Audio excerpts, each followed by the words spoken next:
museum. Would the Secretary of State agree with me that that is an application for the government's disability benefit system as well? I do agree, and I've taken very seriously the observations that the honourable gentleman has made. It hasn't been satisfactory in part, but there is now some movement, I hope, in a positive direction. Questions to the Prime Minister. Philip Dunn. Question number one, sir. Prime Minister. Mr. Speaker, the whole House will want to join me in extending our condolences to the families and friends of those who sadly lost their lives as a result of Storm Ciara and Storm Dennis. I know we would also like to thank all those who are providing support to tackle the impact of these storms, including the Environment Agency, local authorities, our emergency services and our armed forces. Mr. Speaker, this morning I had meetings with ministerial colleagues and others. In addition to my duties in this House, I shall have further such meetings later today. Philip Dunn.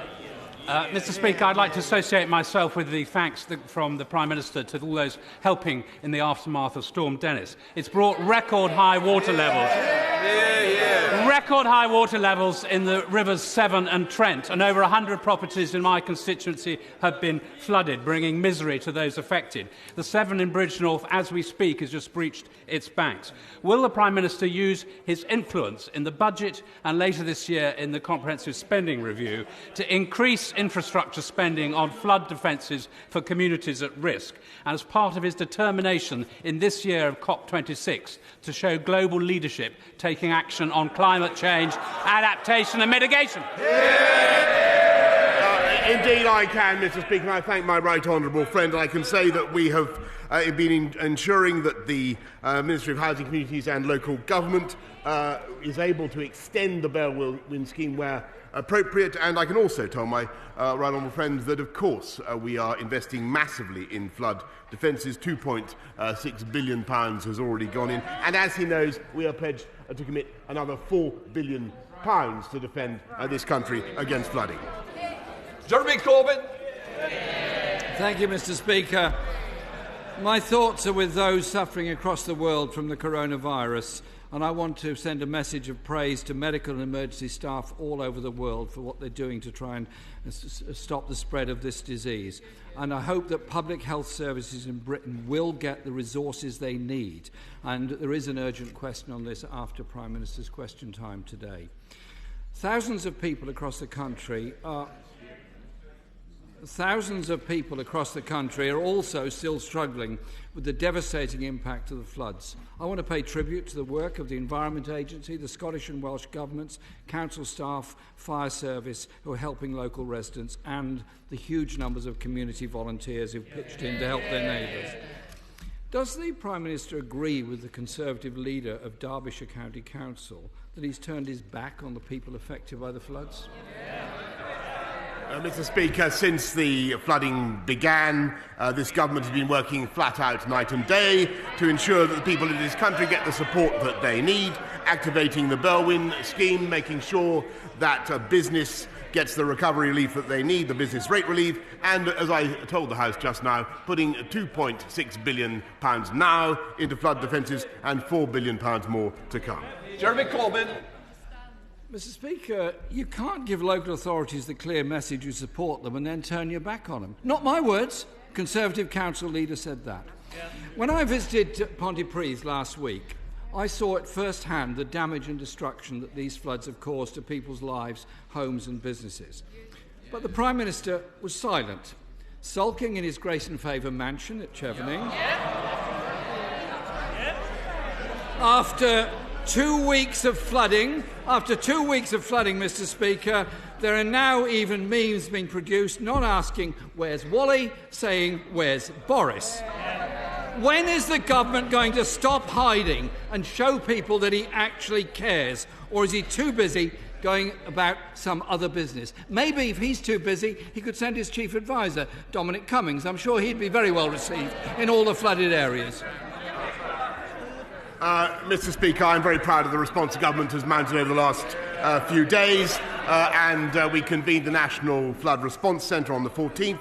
And since that event, since the flooding began, there has been a constant stream of ministerial activity led by my right honourable friends, the Secretary of State for the Environment, the Secretary of State for Communities and Local Government. And never forget that in spite of the flooding, and no one should underestimate the anguish that flooding causes. And of course, it's an absolute shock to the households that are affected. But it is thanks to the measures that this government has put in that 200,000 households have been protected from flooding. And we don't hear that from the honourable member.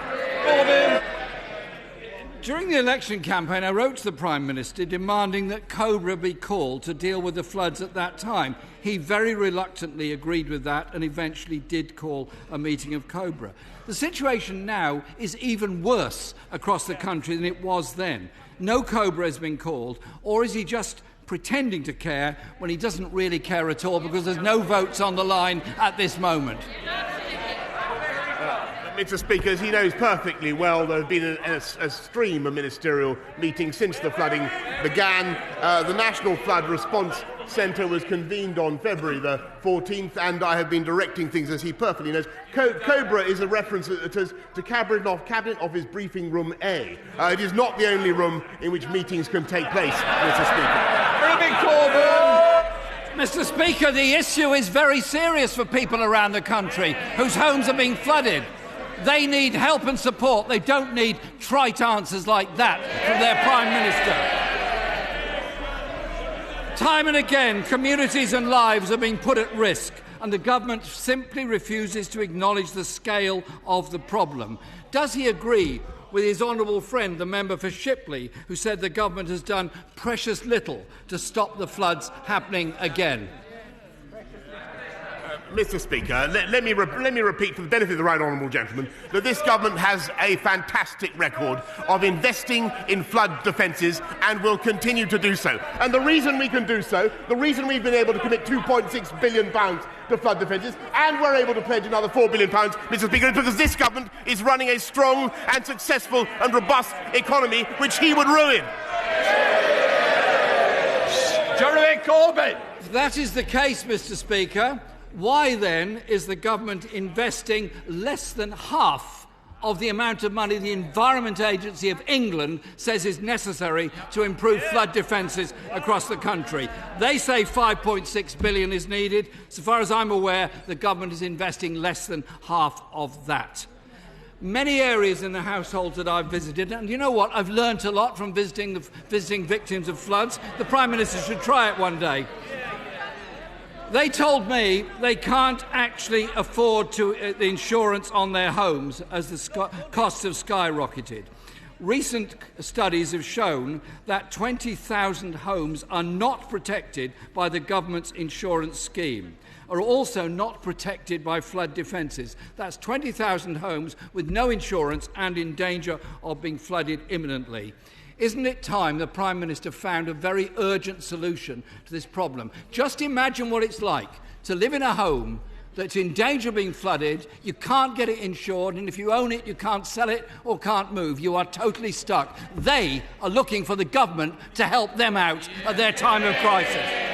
Well, Mr. Speaker, he is perfectly right in the sense that there are particular problems to do with insurance that I think anybody who's visited a flood-affected household will know. Flood Ray, on the other hand, has provided cover for over 164,000 households since 2018 and 2019. We are now looking, since last December's events, we are now looking at what we can do to protect households that do not have a proper insurance. But he also knows that there are measures in place to ensure that householders get £500 and £5,000 to compensate themselves from the worst damage that flooding can do. And that is cash that we can put in thanks to the investments that we have made in flood defences, which, believe me, would be beyond the capacities of any government led by Corbyn, by a government led by the right honourable member. Jeremy Corbyn!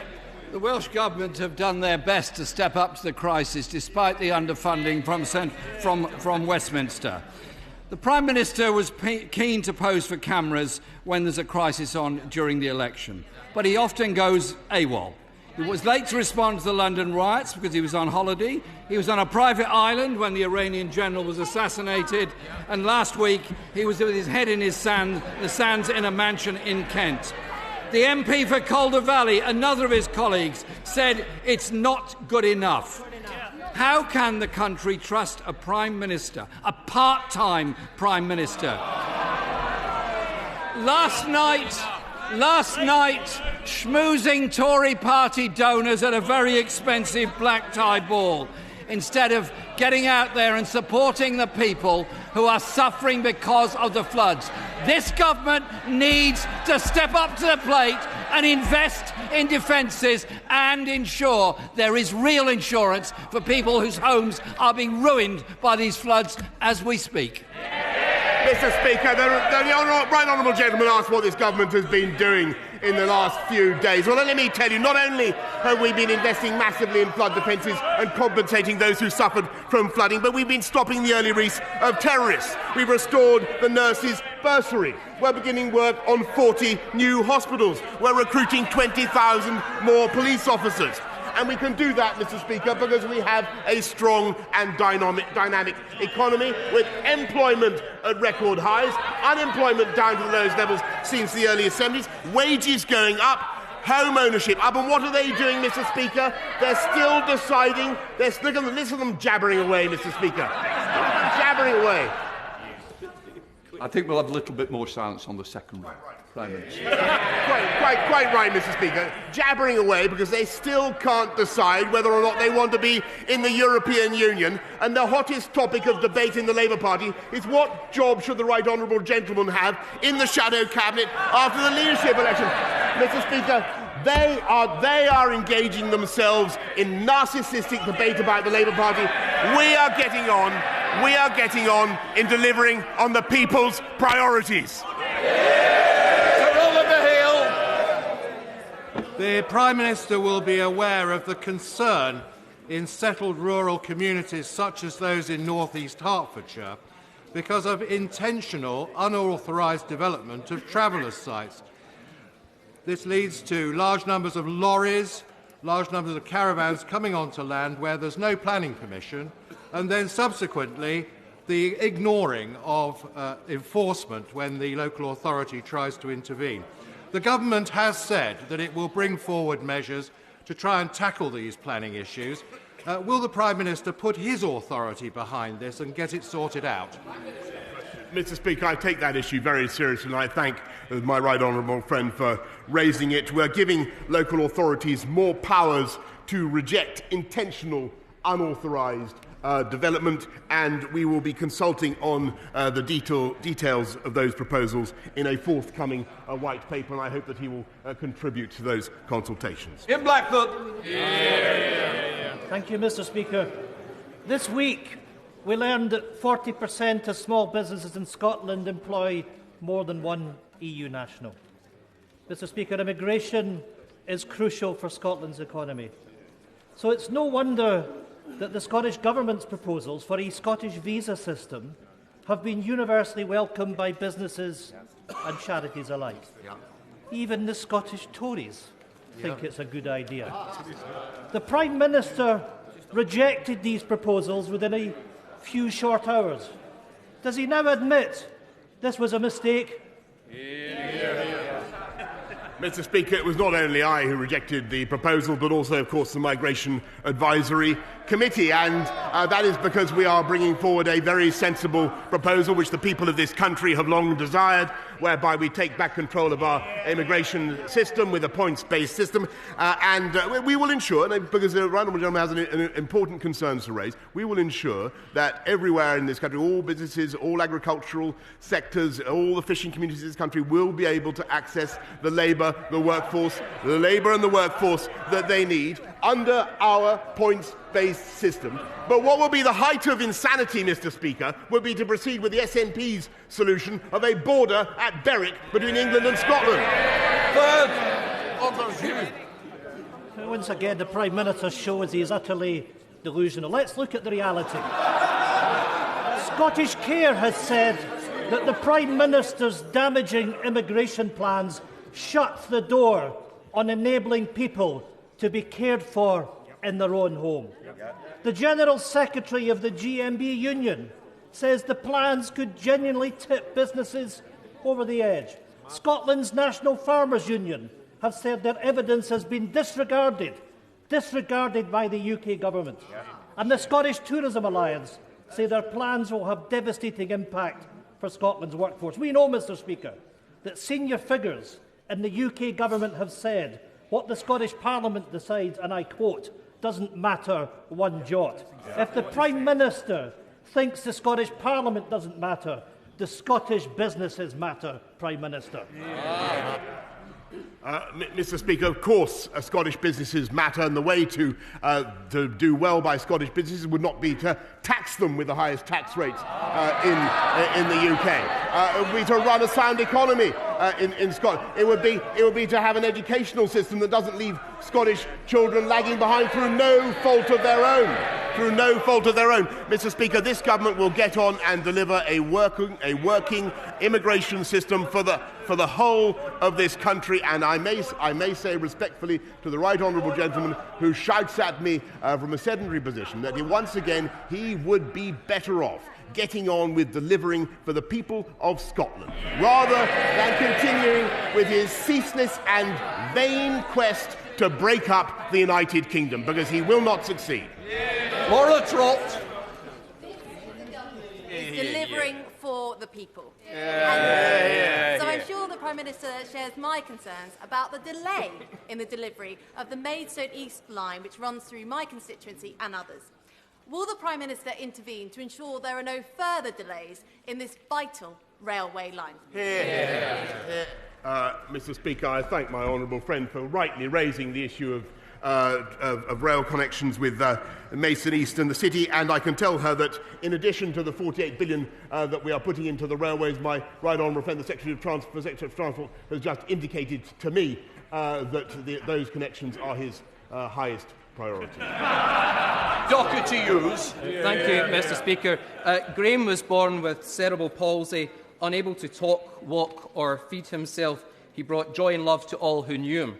And last week, one of the Prime Minister's advisers resigned when a basic check of their internet history revealed that they had promoted eugenicist policies, the sort that would have ended my brother Graham Doherty's life before it began. So can I ask the Prime Minister of the United Kingdom to advise the House and every disabled person in this island why Andrew Zabiskie remained at the heart of his government and was not removed from their position immediately when their abhorrent views became apparent? Mr Speaker, let's be absolutely clear that I certainly don't share those views, nor are they the views of anybody in this government, and that individual no longer works for the government. Second Batty.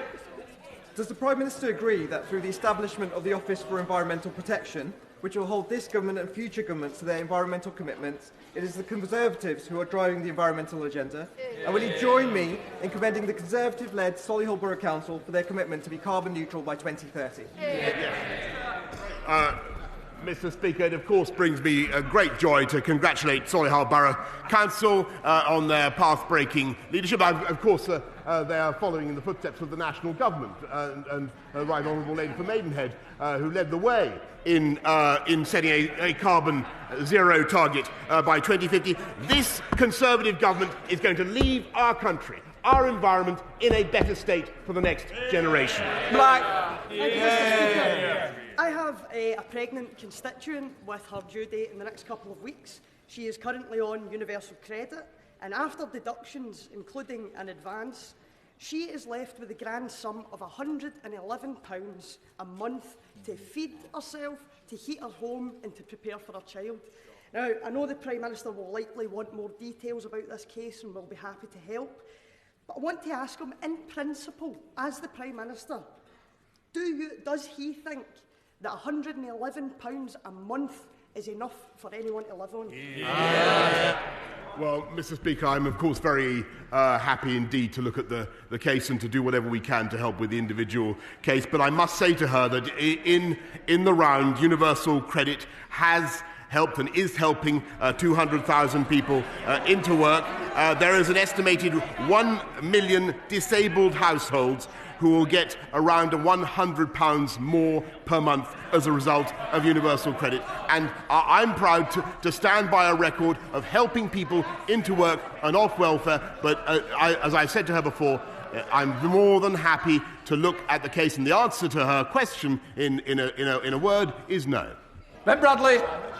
Mr. Speaker, does my right honourable friend agree with me that the people of Mansfield, who, like many millions across the country, previously voted Labour but now put their faith in a Conservative government to deliver, are not in fact traitors, as they've been branded by members of the party opposite this week, but in fact this government and members on this side of the House respect these hard-working people and communities, we respect their choices, and we will deliver for them? Well, Mr. Speaker, I'm not going to comment on the vituperation that is meted out by the party opposite, but what I will say is that all voters should be treated with respect and with humility. And I congratulate him on the hard work he's doing for the people of Mansfield. £10 million for West Nottinghamshire College, £20 million for road improvements, £5 million for proactive lung health screenings, and up to £50 million in a town new deal and future high streets funding. In my view, the people of Mansfield are well served by my honourable friend. Kate Osborne.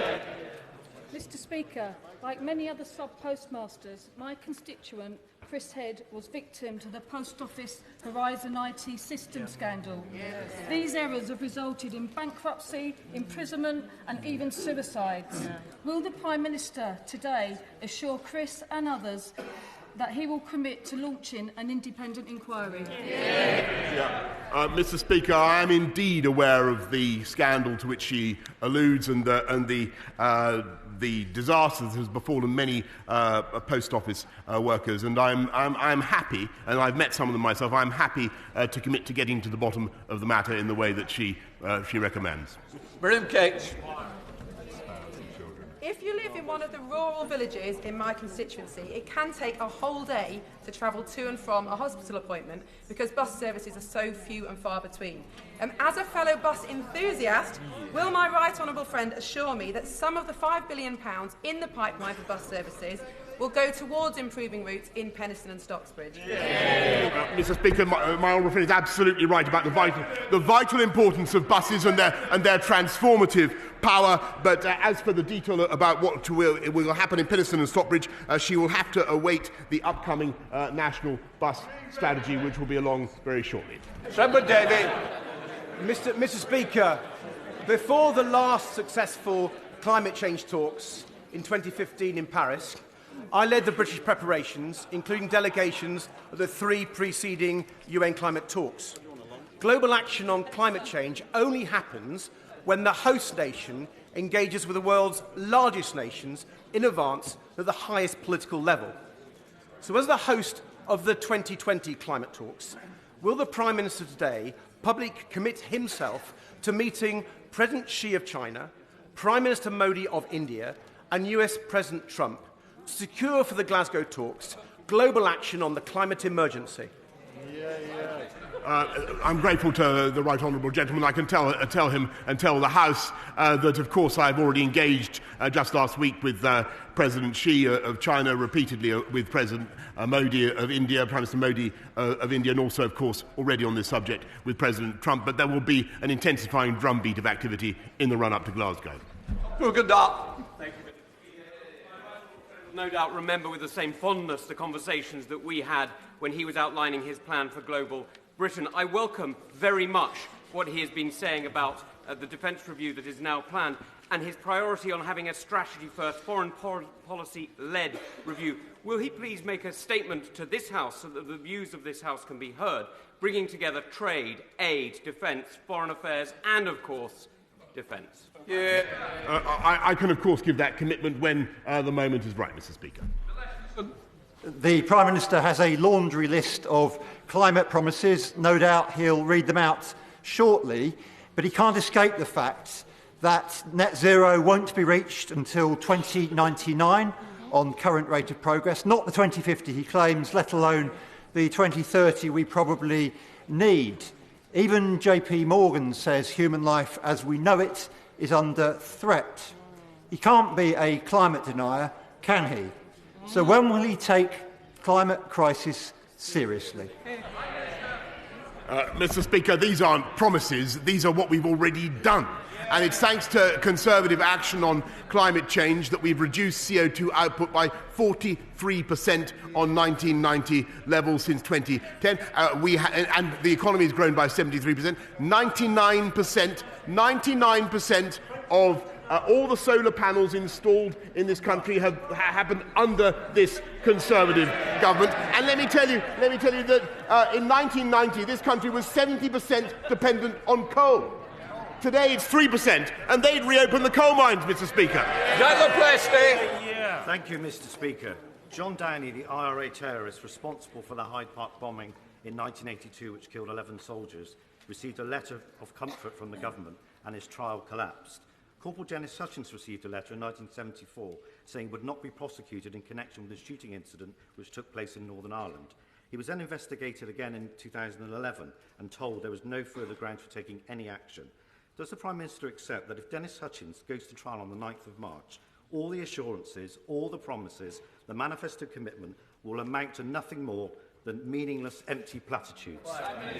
Well, Mr. Speaker, it's to rectify matters such as the one to which he draws the House's attention, that this government is finally bringing in a law to prevent the vexatious prosecution of our hard-working, hard-serving veterans when no new evidence has been produced. Siobhan Lightbon. Mr. Speaker, yesterday's press showed the widening health inequalities between the richest and the poorest. The money promised to Epsom St Helier Trust could have addressed that issue in my area, but instead the NHS are removing services from the poorest areas and sending them to leafy Belmont with the longest life expectancy.